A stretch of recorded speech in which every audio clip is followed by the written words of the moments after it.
Hello po sa inyo. Welcome po sa aking YouTube channel. Siya po akong nurse dito sa Amerika. Gagawa lang ako ng vlog about kung paano maging nurse dito sa Amerika, kasi marami nagtatanong sa akin kung paano ka magiging nurse dito sa Amerika. Well, pag-usapan natin. Actually, papasok ko sa work ngayon naghihintay lang ako ng tamang time. So, nagko-coffee, nagtitake something ng makakain or something kasi mahabang naisip ako. So, balik tayo ron. Ano ba ang mga kailangan para maging nurse ka o mag-practice kasi sa Amerika? Una, syempre, kailangan maging registered nurse ka rito. So, paano ka maging registered nurse? Syempre, mag-exam ka. Kakuha ka ng NCLEX. Siguro, alam naman na ninyo yung mga NCLEX, no? Pero, i-discuss ko lang to para doon sa mga bagong graduate na gustong pumunta dito sa Amerika, dito mag-practice ng kanilang nursing profession, at saka yung mga syempre mag-experience nurse na rin na gusto ring pumunta rito na hindi alam ko anong gagawin. So una lang gagawin is para magpa-practice sa Amerika, kailangan ka maghanap ng sponsor. So ano yung sponsor? Ibig sabihin sa sponsor, syempre sila yung magdadala dito sa Amerika, either na maging direct hire ka o maging through agency. Ano yung ibig sabihin ng direct hire? Sabihin yung direct hire, yung manggagaling mismo sa, yung recruiter galing mismo sa hospital na pupuntahan mo, at sila mag-sponsor sa'yo, sila magpa-file sa sa mga embassy para makapunta sa Amerika, para magkaroon ka ng visa, of course. Second is yung tinatawag nating agency. Alam niyo naman kung ano yung agency, yung mga recruiter sa atin. Hindi ako recruiter pero hindi ko alam kung sino may re-refer sa inyo. But anyway, ang pinakamaganda dyan, magpunta kayo sa POEA o tinatawag ng Philippine Overseas Employment Agency para makakuha kayo ng mga recruiter para madala kayo sa Amerika. So once na meron na kayo ng sponsor, so ano yung mga kailangan yung document na kailangan dito? Siyempre una graduate ka ng nursing. Hindi ka lang pwede pumunta rito kung hindi ka nursing, wala ka alam sa nursing at wala kang background. Registered ka sa Pilipinas as a nurse doon. Siyempre, una mong pala is kailangang maging registered nurse ka rin, sinasabi ko na nga. Una-una mong gagawin is alamin mo kung saan ka magpa-practice ng nursing. Hindi ka pwede kasi kumuha ng NCLEX lang hindi mo alam kung saan ka magpa-practice. So anong una mong gagawin? Kailangan ka dyan mag-coordinate ka sa Board of Nursing. So magko-coordinate ka sa Board of Nursing sa states na saan ka mag-work. For example, kung mag-work ka sa California, so makikipag-coordinate ka ngayon sa California Board of Nursing, o kung dito ka naman sa East Coast, alam mo sa East Coast, pag sa East Coast, yung New Jersey, Virginia, Maryland, New Jersey, Delaware, yan yung mga nasa East Coast. Magkikipag-coordinate ka sa Board of Nursing nila. Hihingin ka ng mga requirement kung ma-meet mo yung requirements. So once na ma-meet mo yung requirements nila, makikipag-coordinate ka sa NCSBN. Ito yung National Council for State Board of Nurses.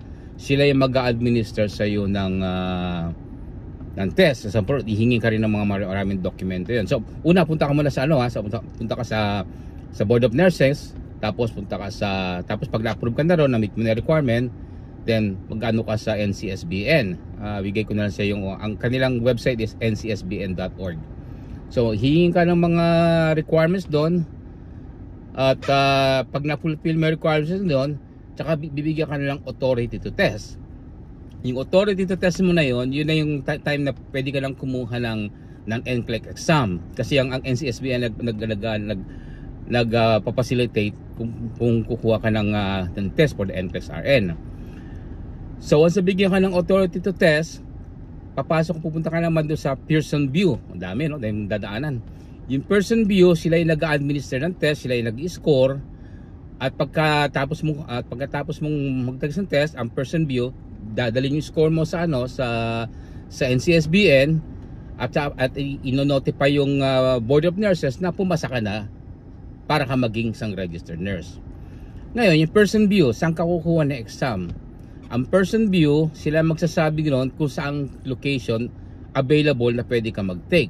Pwede ka mag-take sa, for example, pwede ka mag-take sa Hong Kong, Singapore, Japan, O even sa Pilipinas, meron na ata sila doon, nag-administer na sila ng ano ng NCLEX exam doon sa atin eh. So once na pumasa ka doon sa NCLEX mo, actually after the exam 150 questions lang yun ata ang binibigay sa iyo sa Pearson VUE. Pag nag-sit down ka na sa exam, within that day malalaman mo na nga kagad kung pasado ka o hindi. So ganun kabilis yun. So pag nag-sit ka na sa sa test doon, so malalaman mo lang kung pasado ka hindi. Pag pasado ka na, then dadalhin nila sa Board of Nurses kung saan ka man nag-apply ng nursing o sa mo gusto mag-apply ng sa mag-practice ng nursing profession mo. At doon mabibigyan ka na ng registration number, yung tinatawag na registration number as a RN. So yun ang process doon. Ngayon, gaano katagal yun? Siyempre, abot ng 6 months to 1 year yan eh. So kailangan maging pasensyoso ka kung talagang pumunta sa Amerika para mag-practice ng nursing. Pero hindi pa rin natatapos eh. Marami pang gagawin. So ang tanong nila, kung ba'y nakapasa sa Board of Nursing at nag-apply ako sa California, pwede ba ako mag-apply magtrabaho sa East Coast katulad sa New York? Well, maraming coordination yan. Siyempre, ang license mo ay nasa California, hindi ka pwede mag-practice sa New York. Pero pwede ka mag-practice doon.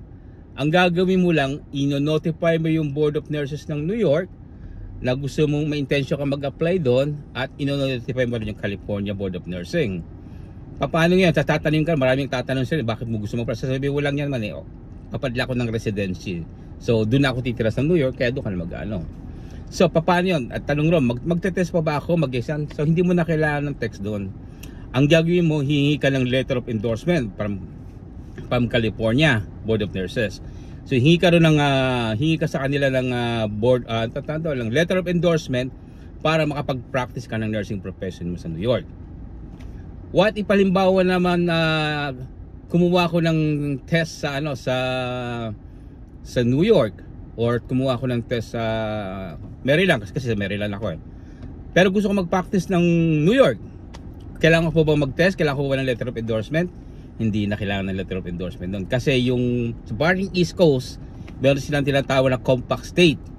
Yung compact state na yan, ina-allow nila na mag-practice ka ng nursing professions doon sa mga member ng compact state.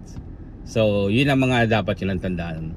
So, I guess doon lang na siguro masasabi ko muna. Kung meron kayong tanong, pwede nyo mag-comment sa baba. At nagsisimula kasi ako mag-vlogging. So, willing naman ako tulo sa inyo kung magbigay ng advice. Di naman ako marami rin akong di ko masabi, but ibig sabihin na willing ako mag-advise sa mga kabaro kong katulad nurses. So kung ipalo nyo na lang ako sa aking Facebook kung saan ko ito ipopost, at sa aking